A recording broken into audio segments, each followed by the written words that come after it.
I think one of the temptations with the way that you've described holy moments is to believe that you have to be aware of that process in order for it to be a holy moment. Like in order to have a holy moment, I need to be like, okay, God, wait, hold on. I got to put my self interest aside for a hot second here. And I'm like, okay, God, what do you want me to do? All right, now I'm going to go do it. But in the book, there's an amazing example that you give of your son Walter, who has a beautiful holy moment, but he's also not consciously aware that he's having one. So, what is the relationship between awareness and holy moments? Yeah, so we're driving home one day, and we come past the donut shop, and Walter says, should we stop and get some donuts um, for Ralphie? Ralphie loves donuts. Walter doesn't eat donuts, and we did. Um, and when we got home, it turned out Ralphie had had a rough day, and it just really it was a very touching thing to see Walter bring these donuts into Ralph, um, and then to learn about his day, and it was just clear the spirit was at work. Um, Later that night, uh, Walter came into my office, and I was working on the book, and um, and he said, "Dad, what are you working on?"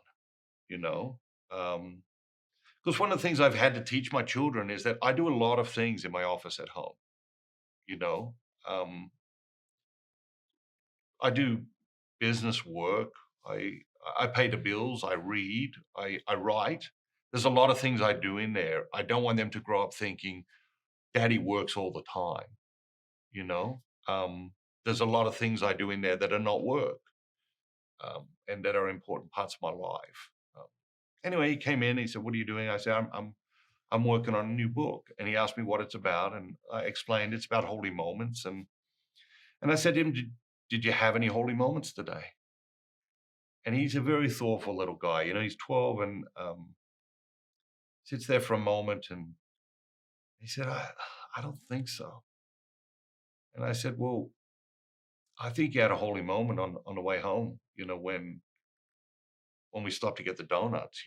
That was your idea, and I think the spirit was stirring in you. You don't eat donuts. It's something you wanted to do for your little brother."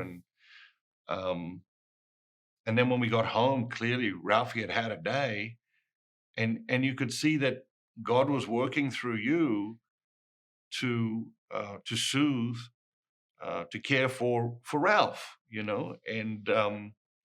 and it's just a small thing, but that was a holy moment. And so, to circle back to your question, Walter was not doing that intentionally. He wasn't saying, "I am going to create a holy moment." Um,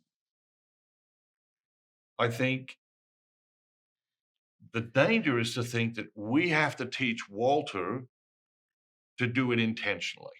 Mm. Um, I think we actually have to return to where Walter is, where it happens naturally, spontaneously, creatively. Mm. The spirit is alive and well, thriving in all of those things. But we worship our intellects, and so we think that if we intentionally do something, that it has more value. Um, but of course, that also is a form of self worship, because ultimately it is God that is creating the holy moments. He's collaborating with us to create Mm. these holy moments. Um, should people set out to intentionally create holy moments? Yes, but only because, like virtue, over time, by doing that, it will become natural and spontaneous and creative, um, and will not require the same level of intentionality that requires early on in the beginning. That's a totally different way to look at what Jesus said when he invited us to be like little children, right? Like that's just little children have that natural propensity to collaborate and cooperate with the spirit. So that's and to listen to their hearts and to follow their hearts. Mhm. Yeah, it's a beautiful thing.